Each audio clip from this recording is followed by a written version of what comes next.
부모로부터 태어나는 순간부터 모든 사람이 다 똑같을 수는 없습니다. 외모적인 생김새부터 시작해서 그 사람이 가지는 성품이나 성향, 그리고 그 이후에 살아가는 모든 삶의 모습들이 동일할 수가 없죠. 왜냐하면 우리는 기계처럼 공장에서 똑같이 찍어내는 그러한 제품이 아니기 때문에 그러합니다. 하나님께서는 우리에게 각각의 개성과 특징을 주시고 삶의 다양한 모습들을 우리에게 주셔서요, 남과 똑같이 사는 사람은 아무도 없어요. 가령 같은 직장에 다니고 같은 사업을 하고 같은 교회에 있고 같은 가정에 있고 같은 침대에 있다고 해서 동일한 인생을 사는 건 아닙니다. 그래서 각 사람마다 자기의 성향이 있어요. 자기가 가야 할 길이 있어요. 그러다 보니까 사람마다 특징이 있고 그 사람이 가지고 있는 독특성이 또 나타날 수밖에 없는 것입니다. 그렇기 때문에 사람마다 동일하게 이름이 있고 그 사람의 인생이 이제 다른 사람과 다르게 진행이 되죠.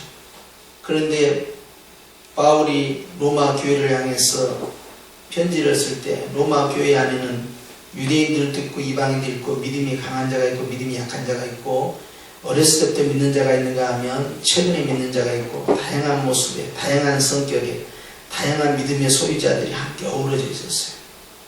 로마 교회 공동체 안에서 특별히 믿음이 강한 자와 믿음이 약한 자들 사이에 갈등이 존재했습니다. 심지어는 고기를 먹는 문제를 가지고 먹을 것이냐 말 것이냐 채식을 할 것이냐 하는 문제를 가지고 누가 믿음이 더 나은가에 대한 끊임없는 갈등 구조가 형성됐어요. 고기를 먹는 자들을 채소를 먹는 자들이 비웃는가 하면 채소를 먹는 자들은 고기 먹는 자들이 어찌 그렇게 믿음이 연약하냐 하면서 또 비아냥 누리는 것이죠. 그런데 바울은 오늘 강한 자와 또 약한 자가 교회 안에는 존재할 수밖에 없다. 육신적으로도 물질로 강한 자가 있고 물질로 약한 자가 있고 건강으로 강한 자가 있고 건강으로 약한 자가 있고 사회적 위치로도 포지션으로도 강한 자가 있고 약한 자가 있어요. 영으로든 육으로든 내가 처해 있는 환경 속에서 다 강자와 약자가 있기 마련입니다. 그런데 오늘 바울은 우리는 강한 자다 하는 걸 먼저 전제합니다. 이 말씀은 약한 자에게 주시는 말씀이 아니라 누구에게 주셨어요? 강한 자에게 주셨어요. 강한 자라는 말은 건강한 사람, 강한 자라는 것은 약한 자를 돌볼 만한 그러한 마음의 여유와 그러한 능력과 그러한 풍성한 은혜가 있는 자, 더 구체적으로 말씀드리면 믿음이 강한 자입니다. 이 믿음이 강한 자들 향하여서 이렇게 부탁합니다. 강한 자는 마땅히 연약한 자의 무엇을? 약점을, 컴플렉스를, 그 사람의 단점, 감추고 싶은 것, 이런 부분들을 담당해라, 책임을 져라. 갈라디아서 말씀에도 마찬가지고요. 우리가 다른 사람의 짐을 나누어진다, 담당한다. 그런데 그걸 예수님께서 십자가를 짊어질 때 우리의 죄를 담당하셨다. 그래서 책임을 지셨다는 것이죠. 빌립보서 2장에 있는 말씀처럼 남을 나보다 낮게 여기고 또한 각각 자기의 짐을 질 뿐만 아니라 각각 다른 사람의 짐을 짊어지라는 것이죠. 우리가 예수님 믿고 구원받고 천국 가는 것으로 끝나는 것이 아니기 때문에 고린도 교회 문제가 생기고 빌립보 교회 문제가 생기고 로마 교회의 문제가 생긴 거예요. 교회마다, 교회의 공동체마다 나와 하나님과의 수익적 관계면 내가 예수 믿고 천당 간다 그러면 끝나버려요. 그런데 예수 믿은 다음에 어떻게 살 것이냐, 예수 믿는 다음에 누구와 어떻게 살 것이냐, 예수 믿는 사람의 그 누구와 어떻게 무엇을 향해 살 것이냐, 이런 부분들이 계속해서 거론된 거예요. 내가 어떤 주님의 좌편인지 우편인지 정확하진 않지만 가령 우편이라고 전제하고 우편에 있는 강구처럼 주여 주의 나라에 임하실 때 나를 생각하시옵소서. 네가 오늘 나와 함께 낙원에 있으리라. 할렐루야 주여 감사합니다. 그 사람은 교인이지만 교회 생활을 했어요 안 했어요? 안 하고 바로 그 자리에서 소천해버린 겁니다. 성도인데 교회 생활을 안 하고 한 거예요. 이게 문제죠. 어떤 사람은 그렇게 예수님 믿자마자 바로 쫓아간 건 아닌데 예수를 믿었는데 그렇게 나와 하나님과의 관계만을 강조하고 그 강도처럼 주님과의 관계성만 강조하면서 다른 사람과의 관계를 채 체험해보지 않고 나 홀로 예배를 드리다가 갔어요. 정리. 이런 사람은 그 우편 간부와 똑같은 입장이에요. 성도가 되었지만 교회 생활을 안 해봤잖아요. 조금 더 바꿔 말씀드리면 자기가 교회는 다녔지만 자기가 교회는 아니었던 거예요. 내가 교회를 다니는 것에서 머무는 것이 아니라 교회의 소속원이라는 것에서 끝난 것이 아니라 내 자신이 교회가 되고 내가 구원받은 자라서 어떻게 살 것인가, 누구와 살 것인가, 무엇을 위해 살 것이냐가 결정되지 않는 거예요. 그러니까 반쪽 신앙으로 끝나버린 겁니다. 주님께서 바울을 속히 그 생명을 거두시지 않고 이 땅에 머무는 것은 단순히 복음 전파만을 위해서 그런 게 아닙니다. 바울은 분명히 고백하기를 내가 이곳에 있는 것이 너희들에게 즉 교회에 유익하다고 했어요. 왜냐하면 교회가 무엇인지 교회에서는 어떻게 살아야 되는지 내가 이제는 성도가 될 뿐만 아니라 교회가 됐기 때문에 어떤 삶을 살아야 되는지에 대한 가르침이 굉장히 중요한 거죠. 배우면서 행하고 행하면서 배우는 과정이에요. 그러면서 교회 안에 있는 강한 자, 믿음이 강한 자, 남들의 문제를 충분히 포용하고 짊어질 수 있는 그러한 영적인 성숙자들이 어떻게 살 것인가. 특별히 약한 자의 문제에 대해서, 연약한 자의 문제에 대해서, 그들의 약점 앞에서, 그들의 부족함 앞에서 나는 무엇을 할까? 이것이 굉장히 중요합니다. 근데 우리는 주 예수를 믿으라. 그리하면 너와 내 집이 구원을 얻으리라. 굉장히 이 복음을 전파하는 것, 즉 구원 설교, 전도 설교 여기에 굉장히 익숙해 있어요. 그래서 예수 믿고 구원받고 복받는다. 이 기본적인 요소가 우리에게 아주 강하게 각인되어 있어요. 그러니까 구원받은 다음에 어떻게 할 건데? 내가 교회에 다닌 다음에 내가 교회가 돼야 될 거 아닙니까? 그럼 나는 그 다음부터 어떻게 살아야 되는데? 자, 나와 함께하고 있는 이 교회 안에서 나는 무엇을 향해 가야 되는데? 그런 부분들이 쏙 빠질 거예요. 그러니까 하나님과의 나와의 수익적 관계만 계속 강조가 되는 겁니다. 그리고 그걸로 또 만족해요. 그러니까 나는 얼마든지 교회 뒤에 가고 가만히 주일날 예배만 드리고 가도 신앙생활에 적어도 문제는 없고 구원에는 아무 이상이 없다고 생각합니다.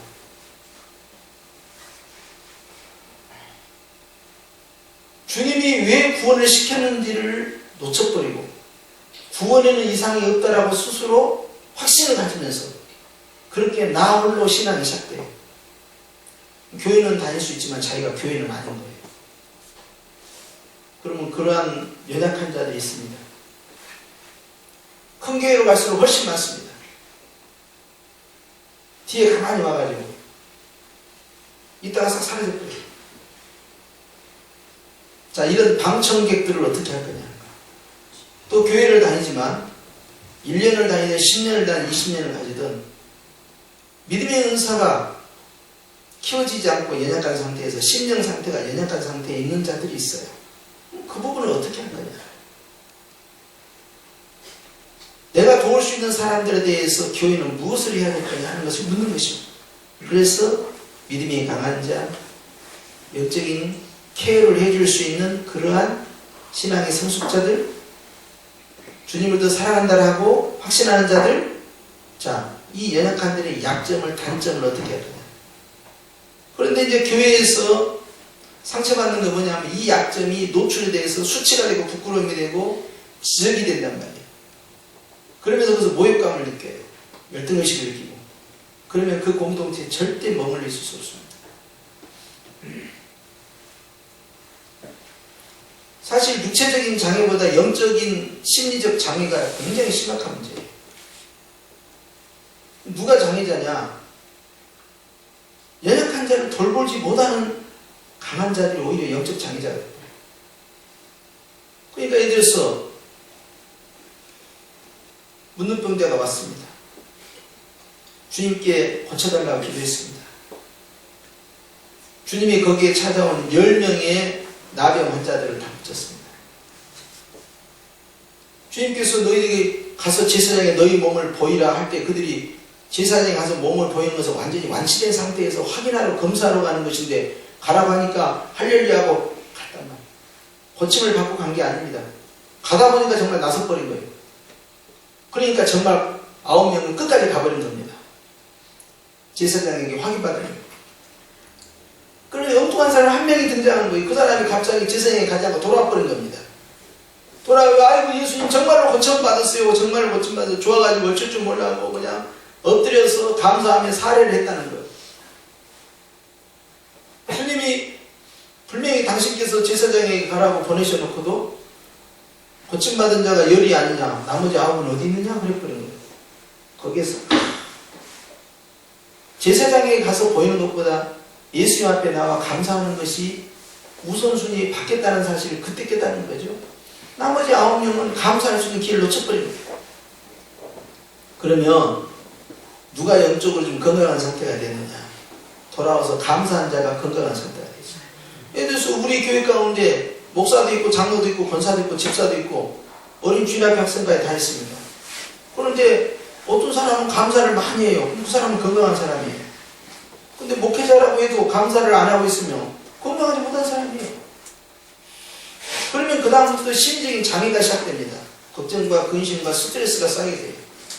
그러면 나는 영적인 장애가 이미 유발이 되고 이미 영적인 동맥경화가 시작되고 영적인 중풍이 시작되고 영적인 이제 뇌경색이 시작됐는데 내 자신의 모습을 보지 못하면 어떻게 되겠습니까? 그렇기 때문에 주님 앞에서 교회 공동체가 소위 강하다는 자들이 약한 자들에 대해서 어떻게 돌봐줘야 할 것인가. 특별히 연약한 자의 그 약점을 어떻게 담당할 것이냐를 잘 생각해야 돼요. 왜냐하면 주님께서 십자가에서 우리의 모든 죄짐을 다 짊어지셨다, 담당을 하셨는데 어떤 모습으로 담당했는가를 보면 우리가 해야 할 일이 보이는 거예요. 주님이 그 짐을 담당할 때 불평하지 않고 원망하지 않고 내가 니들 때문에 이렇게 생고생한다, 내가 괜히 저 하늘에서 내려와가지고 내가 니들을 살리려고 내가 뭐 이렇게까지 해야 되나, 그런 말씀 안 하셨습니다. 그런데 선한 일 하면서 입으로 다 토하는 거예요. 다 입으로 쏟아버려요. 뭐 내가 예수님 안 믿으면 정말 내가 이런 거 안 하는데 이제 예수 믿으니까 내가 참고 내가 이거 한다, 그런 이야기부터 시작해가지고 할 말 안 될 말 뭐 한두 번도 아니고 내가 언제까지 죄를 돌봐야 되고 그리고 말이 왜 나만 이걸 또 해야 되냐 하면서 그걸 해가지고 자기가 상 받는다는 생각은 못 하는 거예요. 그러니까 그걸 귀찮게 생각하는 거예요. 그러니까 믿음으로 행하는 것이 아니죠. 육신으로 행하는 것이죠. 그러면 연약한 자와 강한 자가 뒤집어진 겁니다. 오히려 그렇게 불평하고 원망하고 짜증내고 다른 사람에 대해서 돌볼 줄 모르는 사람이 이제는 오히려 연약한 자가 되어버린 거예요. 이거 영적 장애입니다. 이제 심각한 중풍에 든 거예요. 오히려 건강한 사람은 누구냐? 내가 물질이 다소 없더라도, 내가 교회를 좀 늦게 다녔을지라도, 내가 사회적 지위가 없다 하더라도, 내가 신체적으로 그렇게 건강하지 못하다 하더라도 다른 사람을 배려해주고 다른 사람을 존중해주고 다른 사람의 약점을 덮어줄 수 있는 사람이에요. 뭐 약점을 자꾸 이야기하고 말이에요. 그리고 그 모임에서 남전도회, 여전도회, 구역예배, 작은 어떤 여행을 가면서 들었던 정보들을 왜 자꾸 그것이 다른 사람에게 전파돼야 되냐 이 말이에요. 정보 공유를 통해서 그 사람에게 도움이 될 것인가 아니면 이것이 상처가 될 것인가 판단을 잘해야 됩니다. 정보는요 주의중하고 공유하는 거예요. 여러분끼리 공유하는 게 아닙니다. 그게 뭐 공유해서 뭐 어떻게 하시겠다는 건데, 큰일 나죠 이게. 목회자는 어차피 성도들의 짐을 다 짊어져야 돼요. 기도의 짐을 짓고 마음의 짐을 짊어지고 가야 됩니다. 내가 이 교회에 있는 이상은 교회에 대한 책임, 성도들에 대한 책임은 나에게 물어요, 주님이. 그런데 보완이 돼야 할 분이 보완되지 않고 이것이 그냥 다 공유가 돼버리고 그 사람의 문제에 모르는 사람이 없어. 아무도 없어. 그 문제 그게 안 나옵니다. 알 수 있지만 안 물어볼 때 있어요. 본인이 말할 때까지. 저는 그래요. 기다려요. 뭐가 그렇게 급하냐고. 언젠간 다 알게 될 거. 저에 대해서 여러분 급할 거 하나도 없어요. 1년 12달만 지나면 다 드러날 겁니다. 뭐가 급합니까? 아무것도 궁금한 것도 없어요. 사람들도 마찬가지예요. 그런데 교회 안에 연약한 자들의 그 약점을 담당을 하고 책임을 지고 짊어지고 덮어줄 수 있는 그러한 교회의 공동체의 모습이 있을 때 교회는 성숙해집니다.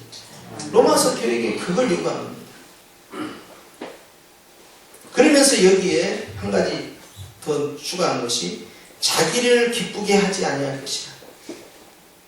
교회 공동체의 삶이라는 것은 결국 나의 행복지수를 높이기 위해서 진행되는 게 아니라는 걸 전제로 하는 거예요. 우리가요, 나의 행복을 추구할 때 행복지수가 떨어집니다, 오히려. 그런데요, 주님의 영광을 지향하고 주님이 원하는 그 일, 즉 교회 공동체의 삶을 지향하게 되면, 즉 나보다 남을 낮게 여기고 다른 사람을 배려하고 다른 사람을 높여주고 연약한 자를 섬기는 그러한 삶이 진행될 때 내 행복지수가 올라가는 그런 역사를 주님께서 만들어내시는데 낮아진 자가 높아지는 것이고 또 뒤집어지기도 하죠. 먼저 된 자는 나중되고 나중된 자가 먼저 되기도 해요. 오히려 섬기는 자가 주님 앞에 칭찬받는 역사가 벌어지는 거죠. 교회 공동체의 특징은 하나님께서 우리가 어떤 삶을 사느냐에 따라서 상급이 결정되는데요. 예수님께서 섬김을 받으려 오신 것이 아니고 섬기기 위해서 오셨다. 이 말씀을 주심으로 제자들에게 룰을 딱 정해준 겁니다. 섬긴다는 것은 종이 되라는 거예요. 종이라니까 하도 많이 들으니까 조금 무디해질 수 있는데 노예가 되라는 겁니다. 노예. 하인. 노예가 되라는데 어떻게 하느냐. 그걸 실천을 보이기 위해서 여리고에서 내려올 때 하신 말씀을 어떻게 실천하냐니까 목요일날 저녁에 성만찬 하면서 다 불러내고 그 자리에서 세스대야 갔다가 그냥 발을 씻기 시작하는 거예요. 이게 그것은 노예들이 하는 일이거든. 그 집에 들어갔을 때 발을 씻기는 일.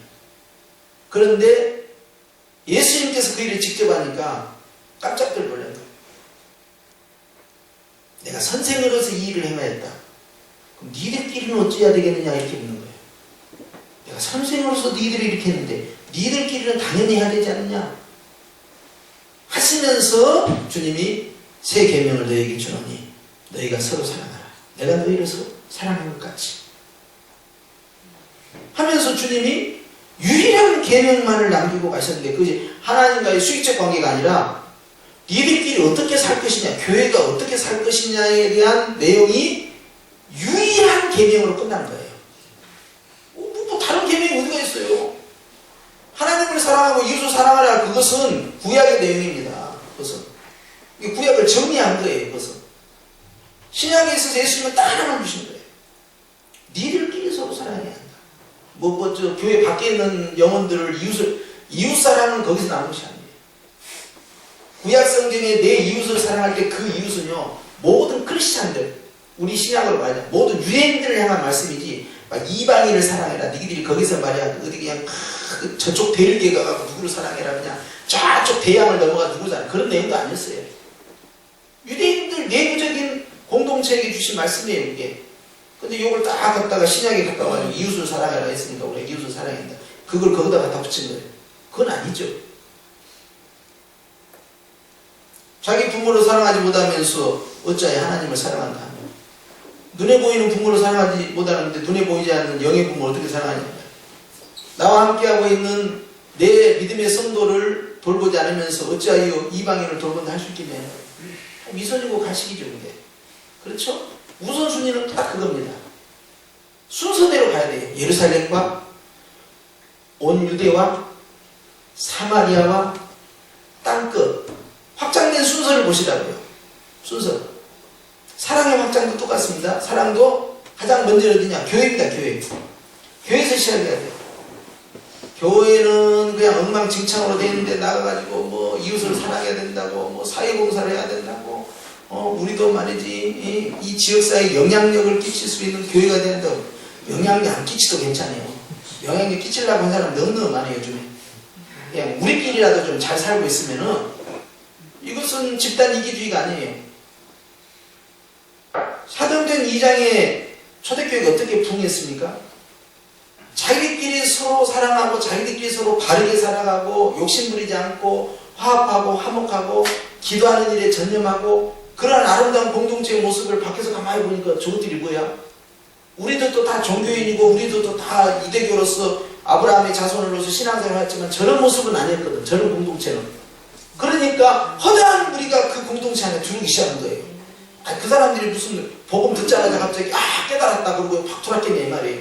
그런 모습을 보면서 우리하고 다르네? 근데 쟤들이 누굴 믿는다고? 하나님이 아니래. 누군데? 예수래. 그럼 이단이잖아. 아니야 그런데 이상해. 여기 좋은 것 같아. 우리 한번 가봐. 이게 확장된 거 아니겠어요? 초대교회는요 자기들끼리 성령 충만하고 자기들끼리 은혜 받고 자기들끼리 착하게 살고 자기들끼리 서로 사랑하니까 그것이 파급 효과를 나타냅니다.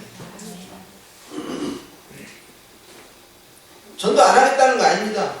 이건 사명이니까 해야 돼요. 그래 사명보다 계명이 먼저네요. 계명은 뭐예요? 니들끼리 사랑하라 해요. 니들끼리 사랑하고 사명으로 나가야 될 거 아닙니까?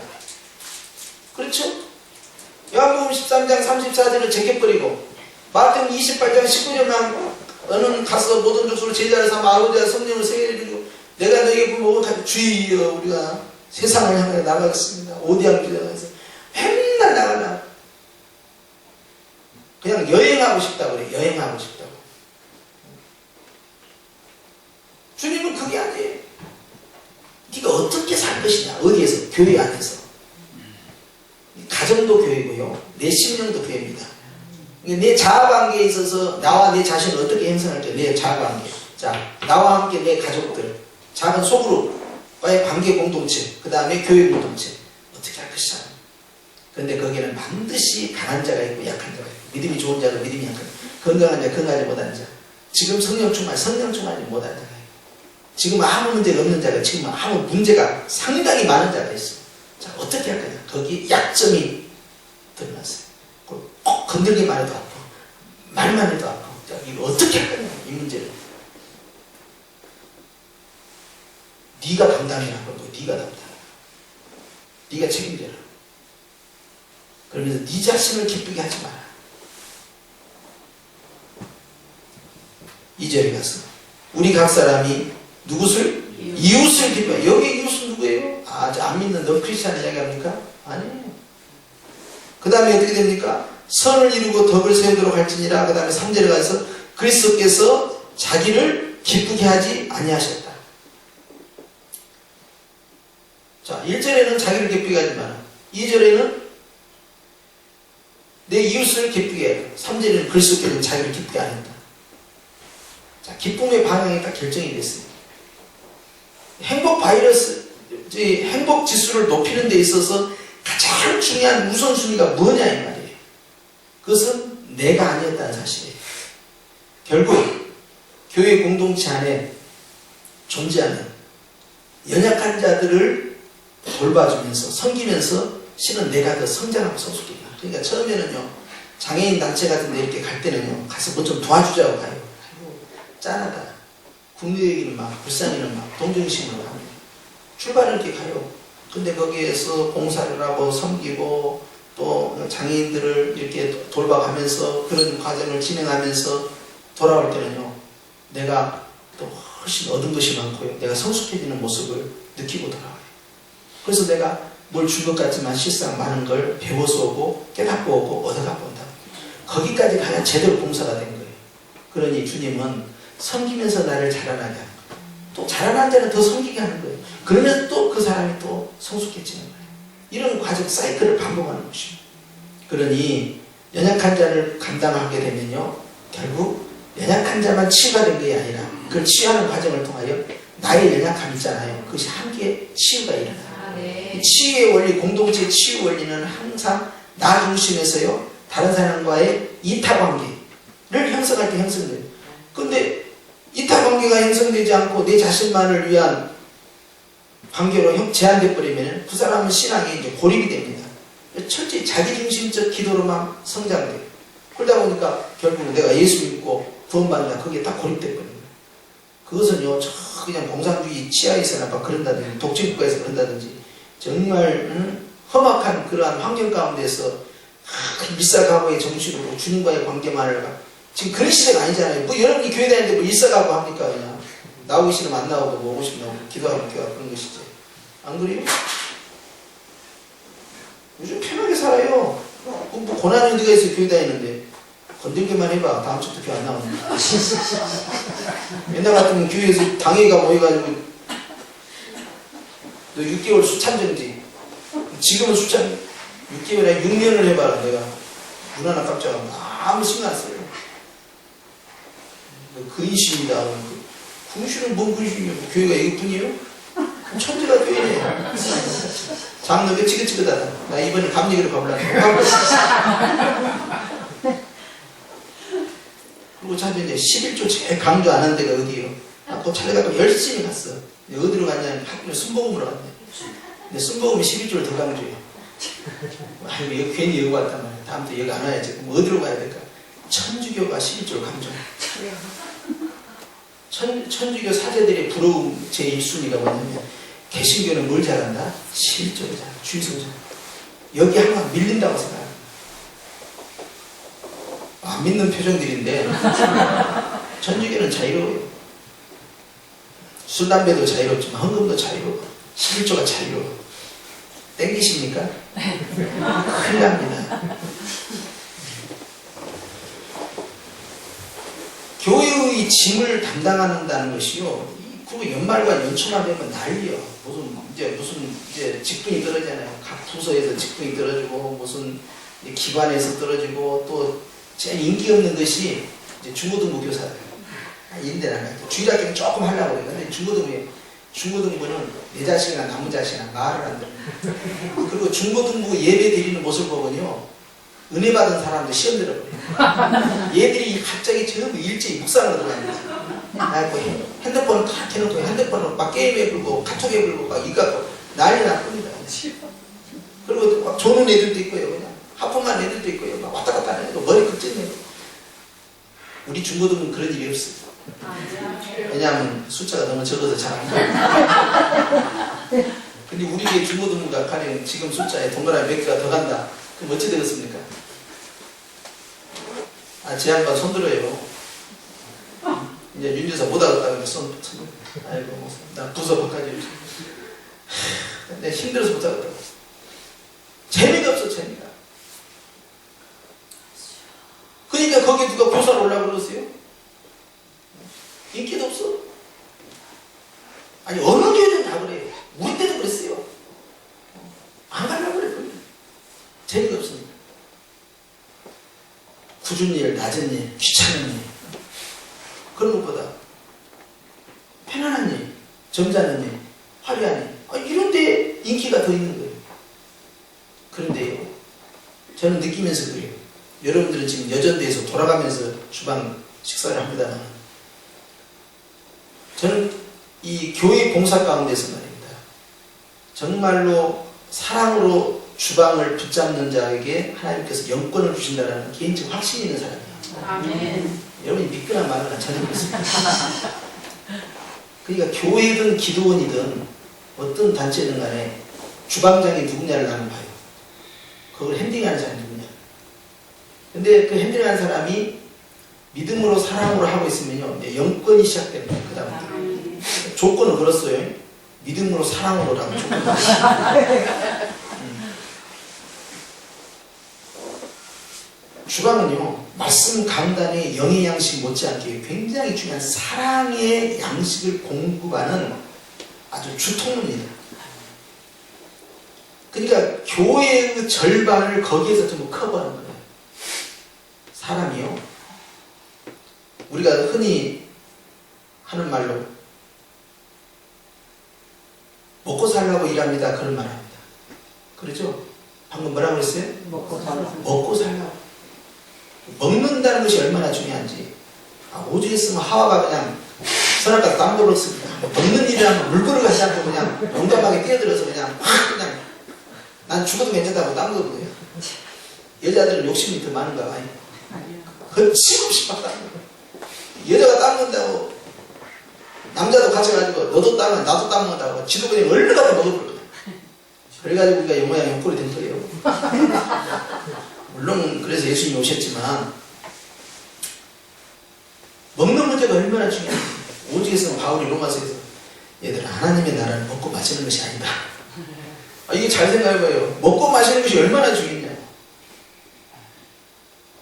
예수님께서는요 먹고 마시는 문제를 치유를 하셨는데요. 복음이 들어가고 복음 안에서 그 사람이 회복이 되잖아요. 그럼 바로 천국 자체를 열어버렸어요. 이거 먹고 마시는 겁니다. 왜 이렇게 먹고 마시냐. 이것이 바로 천국의 기쁨을 보여준다. 그리고 관계가 회복되는 거예요. 그러니까 그냥 삭개오의 집에 가거든 바리새인 집에 가거든 누구의 집에 가든 잔치가 벌어졌다면 그냥 난리가 나는 겁니다. 그리고는 그 안에서 교제가 이루어지고 전에는 상대도 안 했던 사람들 아무나 식사 교제하면 안 되거든 유대인들. 그런데 이제 그 벽이 다 무너져 내린 거예요. 그리고 함께 어울리고.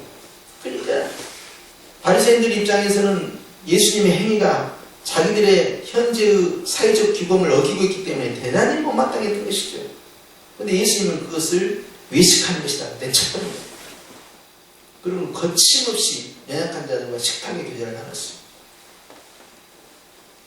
결국 주님께서는 먹다가 이제는 먹는 거 좋아하니까 요한복음 6장에 가면 니들은 나를 먹어라.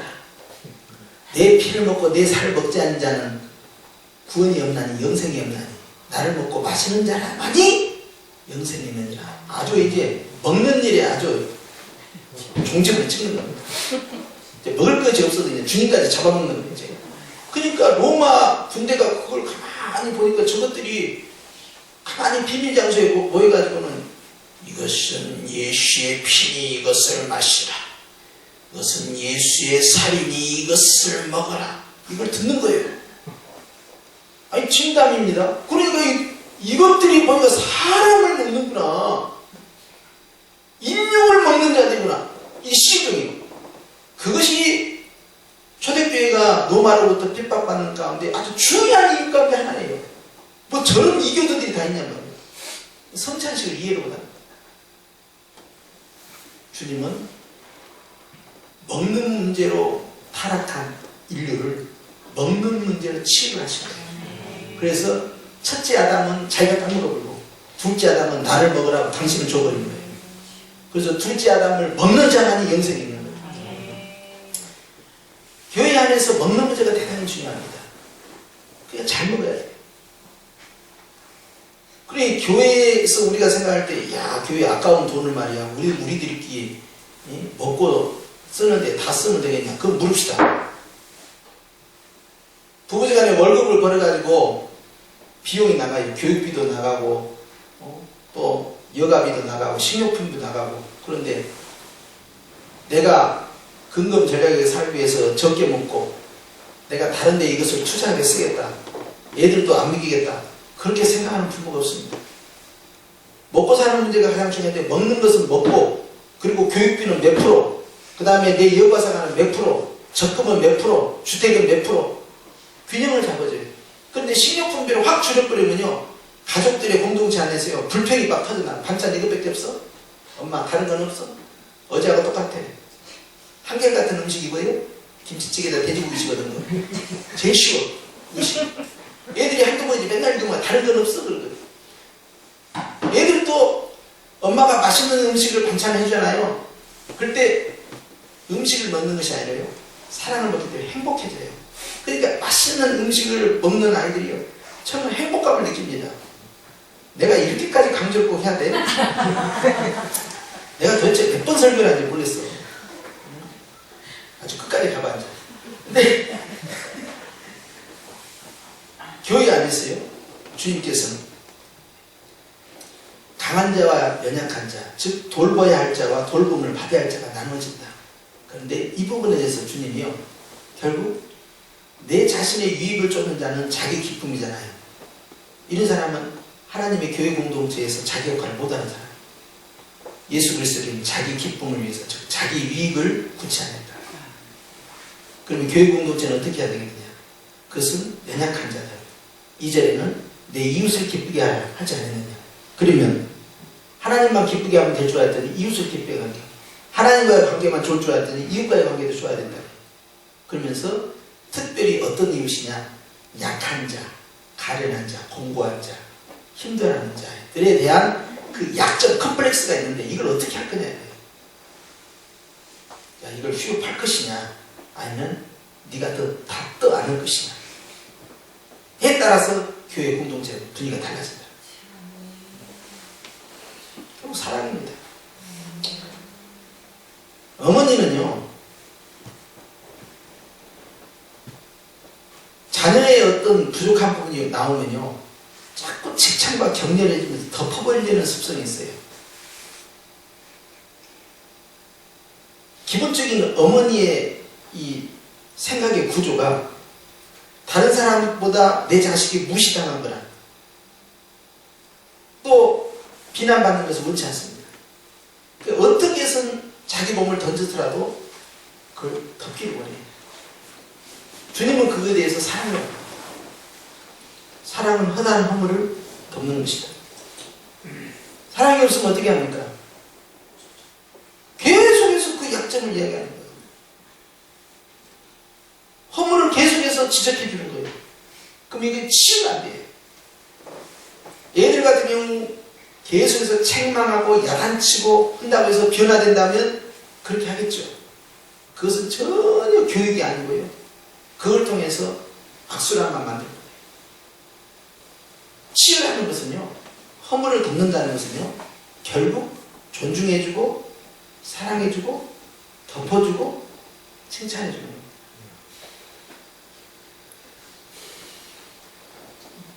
제가 어제도 어떤 분한테 그랬어요.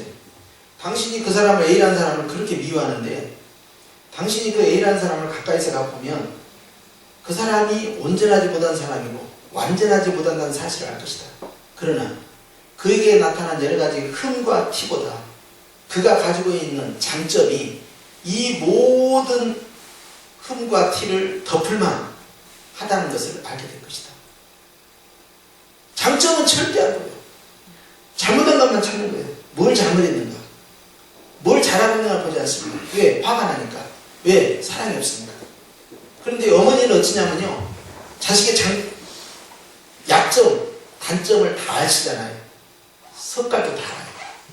어렸을 때 다 봤으니까. 그런데도요, 좋은 점만 보려고 해요. 어머니가 성품이 좋아서 그런 게 아닙니다. 사랑이 있어서 그래요. 내 자식에 대한 장점, 가능성만 봐요. 왜 우리 아들, 우리 딸은 왜 안 되냔 말이야. 할 수 있단 말이야. 얘도 잘한 점이 있어, 좋은 점이 있어. 끊임없이 희망을 끌어줘요. 이게 바로 사랑 때문에 그래요. 결국 교회 안에서 내가 타인에 대한 어떤 관점으로 접근하느냐 하는 것은요, 사랑의 문제입니다. 주님께서는 허물을 덮어버립니다.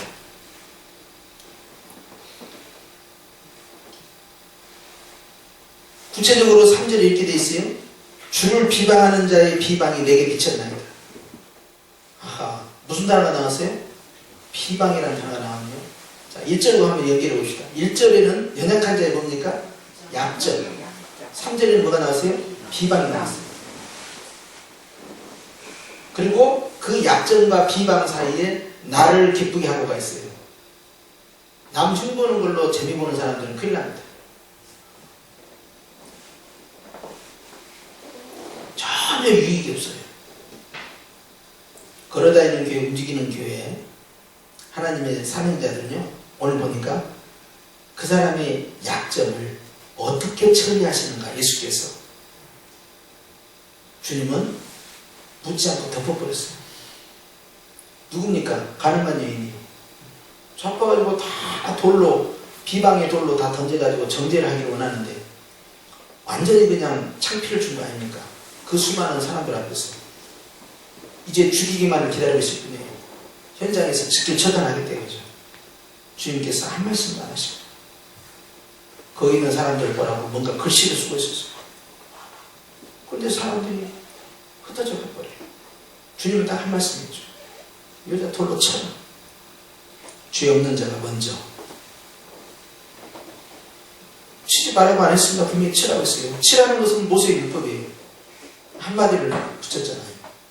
공의와 사랑이 같이 들어가는데 공의를 세우라는 거예요. 죽여라. 죄 없는 자가 죽여라. 죄 없는 자가 어디가 있어요? 그죠? 주님 묻습니다. 사람들 다 어디 갔느냐? 주여 다 갔나이다. 주님 말씀하시죠. 나도 너를 정죄하지 않냐. 주님은 정죄할 만하죠. 왜냐하면 주님은 죄가 없잖아요. 주님은 하나님이잖아요. 정죄하셔야지. 죄가 없으신 주님도 정죄를 안 했어요. 죄가 있는 네가 정죄를 해? 형제의 연약함을 보고 그것을 비방을 하고 단정을 확 후에 팍버리면 이제 그 사람 어떻게 살 거예요? 교회를 안 나오는 것이 문제 아니라 나중에는 아예 그냥 주님을 떠날까 두렵다. 교회는 그거예요. 우리가 여러 가지 전도 전략도 짜고 부흥 전략도 짜지만요. 사랑이 으뜸입니다. 할렐루야. 사랑은 항상 입으로 시작돼요. 그 뭐냐? 말입니다. 말. 말을 어떻게 할 거냐? 격려의 말, 칭찬의 말, 존중의 말. 아니, 금요 기도에 나올 정도면 다 강한 자들이요. 여러분들이 뭐 연약한 자들입니다. 금요 기도에도 못 나오시는 분들이 힘드신 분들이 많아요. 그리고 두 번째 입으로 하는 게 뭐냐? 먹는 거예요. 먹는 거. 뭐라고요? 잘 먹어야 돼. 저도 먹을 거 좀 가져왔으니까 씻어갖고요. 팍 삶아서 그냥 잘 먹어요. 입에서 냄새가 나잖아요. 입에도 넣어주면서 먹여주면 너도 먹고 제가 말입니다. 고명규 집사님이 있어서 내가 이야기한 것이 아니고 그러면 오해하는 건데 그건 진짜 오해입니다. 제가 뭔 이야기를 하냐면 계란이 가지고 있는 영적 상징이 뭐냐면 그건 사랑이에요. 아, 왜 대답 안 해? 뭐 처음 들은 것처럼? 앞에는 대답을 해줘야지. 증인들이요. 아니, 나 고명규 집사님 있어서 하는 이야기가 아니고 그러니까 갔다가 어찌 알았어요? 사랑이 열면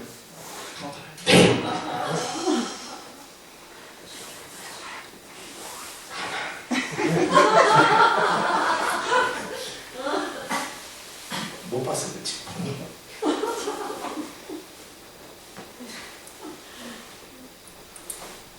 사랑은 뭐냐? 배기는 거예요. 어머니 집에 가면 뭐가 제일 좋은 줄 알아요? 반찬이 화려해서가 아닙니다.